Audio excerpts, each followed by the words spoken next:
Okay, I'm continuing on into this middle section. I like to work from the bottom up and then change the volume and developer as I go for speed. A lot of people will go here, then continue up to here, but then it's very hard to get these foils in.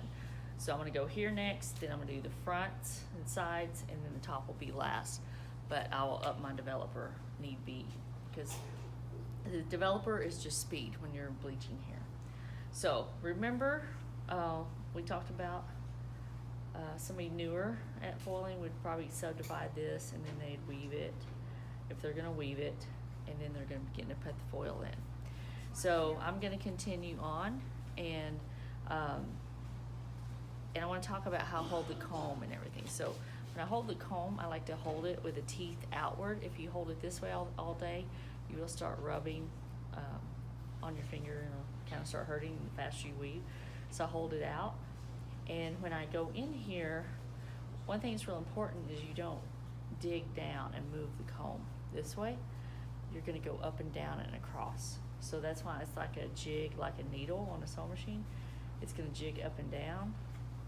So instead of me just taking a really fine straight slice, I will take this and just kind of shake it almost.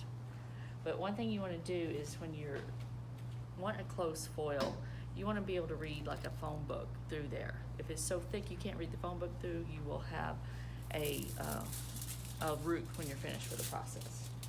So when I come in and lay this foil, what I do is, I don't know if you can see this, but I will pick up the foil at the bottom left ledge because I'm right-handed, and then what I do is I'll flip it over so it will start resting on my fingertip, and then it bows toward the head, so it comes in here and lays nicely in the head.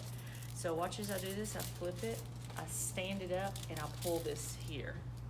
So when I pull that here and I readjust, and I usually try to hold this kind of like a haircut, and then I'll torque it. See how my fingers are twisted? So I hold this hair very, very tight. The tighter I hold the hair, the closer it will be to the root too.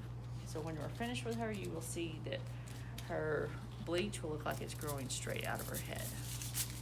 If you did an ombre, this might be a little different technique, but we want her to look like her hair naturally grows out of her head this way. So the longer hair, I really prefer to clip on the end up here instead on the side. You have less potential of yanking the foil out. So I'm doing about 2 jiggy slice, and then I'll probably put a brown slice in here just to give her a little more depth for winter. But the contrast of that dark to the whiter white that I'm gonna make will make the white look even brighter. So I like to cap off behind my bleach. Unless I want a real hard line, I'm not gonna put the low light right next to the jiggy weave. And you can see right here, this is already a previous low light. So that's the thing that's nice about when you're doing, maintaining the colors you do. When you take somebody new over, it's very hard to keep all that in check and know what people's patterns are. So you will see me come outside the foil on the brown because it's not gonna matter. That's not really gonna bleed anywhere, but I want some of that gray to be covered. I don't wanna have a gray root on the end of this darker low light.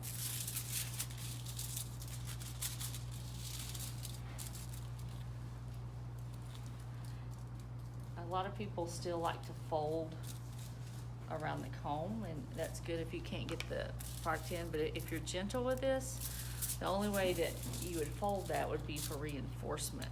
And the way I do this, I don't have to worry about bleed out, so I have to have a flap to pull out to, check in case I'm getting some sort of bleed out. See, I do a jiggy slice. One thing when I do a jiggy slice, I have like a little thing, I'll hold it here, and I hold it like a 45-degree angle, like I'm riding backwards, and I bring it out from the head about 2 inches, and I slide down this barrel. I pinch this up and pull that down to separate it, and then I flip my hand around so I can hold it like a haircut. I'm flipping this foil, and as this is standing up, I'm pulling this in. So I'm able to lay these foils in nice, neat, and quickly.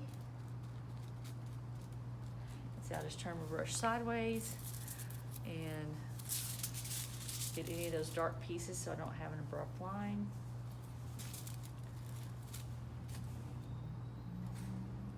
Substitute foil, I'm going to go ahead and put a low light here.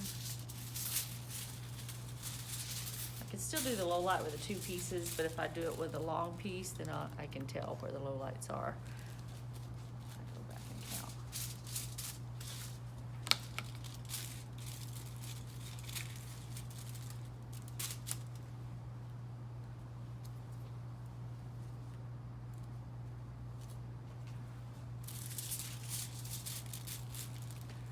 This is where we'll go fast forward.